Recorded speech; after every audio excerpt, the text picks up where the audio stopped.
আমার লাইফে প্রথম ছবিটাই ফিল্ম পলিটিক্স দিয়েছিল। হুম, অ্যান্ড তারপরও আরো অনেক ফিল্ম পলিটিক্সের আমি শিকার হয়েছি ইন্ডাস্ট্রিতে। অনেক ছবি থেকে এরকম আমি আর পরিমণি যখন একই সাথে একটা ছবি করলাম, হুম, হুম, তুমি মনে হয় জানো। হুম, হুম, হ্যাঁ, মন জানা মনে ঠিকানা গুলজার ভাইয়ের ছবি। তো ওখানে তো আমি আর পরিমণি একই সাথে জুটি হয়ে কাজ করেছি। হুম, হুম। তারপরেও আমরা আমার আমার অনেকগুলো ছবি আমার এরকম এসেছে। তারপর হঠাৎ করে সেখান থেকে আমাকে বাদ দেওয়া হয়েছে, আবার অন্য নায়িকা নেওয়া হয়েছে। আবার হয় না, এরকম হয়, অনেক মানে ছবিতেই হয়। বিষয়টা কি এরকম হয় যে এই পলিটিক্স গুলো তোমার অন্য কোনো নায়িকাই করছে?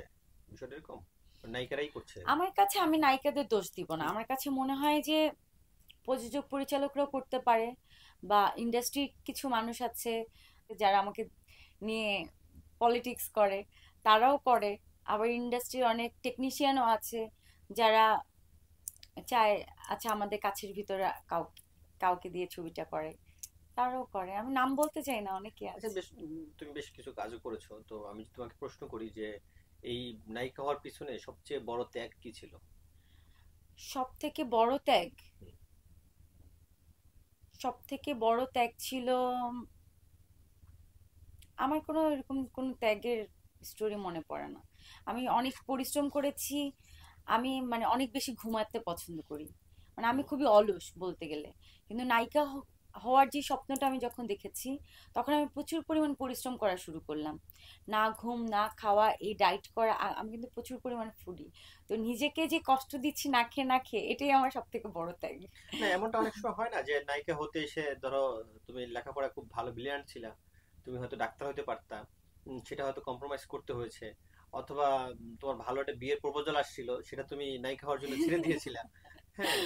আমার এরকম কোনো কিছু হয় না, কিন্তু আমি নায়িকা হওয়ার পরে আমি আরো অনেক ভালো পড়াশোনা করেছি। হুম, হুম, ইভেন আমার প্রত্যেকটা মানে আমার বলো অনার্স বলো, অনার্স আমি মানে ফার্স্ট ক্লাস পেয়েছি।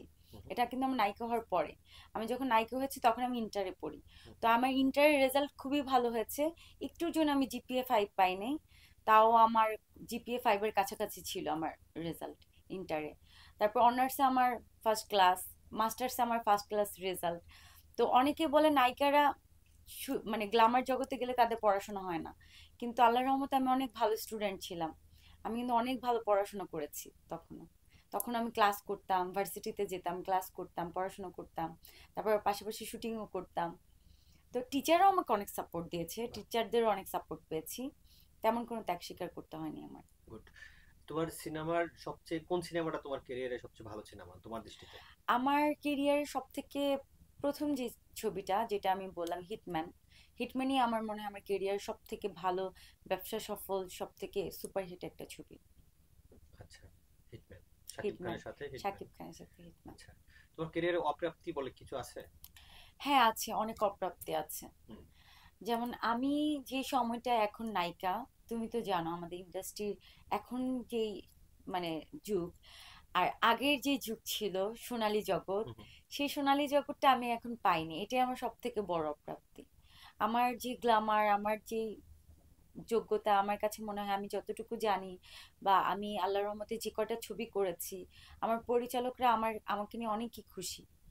হ্যাঁ, তো আমি গল্পের সাথে কিভাবে যেন নিজেকে ম্যাচ খাওয়াতে পারি। সো আমি যদি সোনালী জগতে জন্মগ্রহণ করতাম বা সোনালী জগতে নায়িকা হতাম, তাহলে আজকে হয়তো বা অনেক ভালো ভালো ছবি আমি দর্শকদেরকে উপহার দিতে ওকে। পারতাম।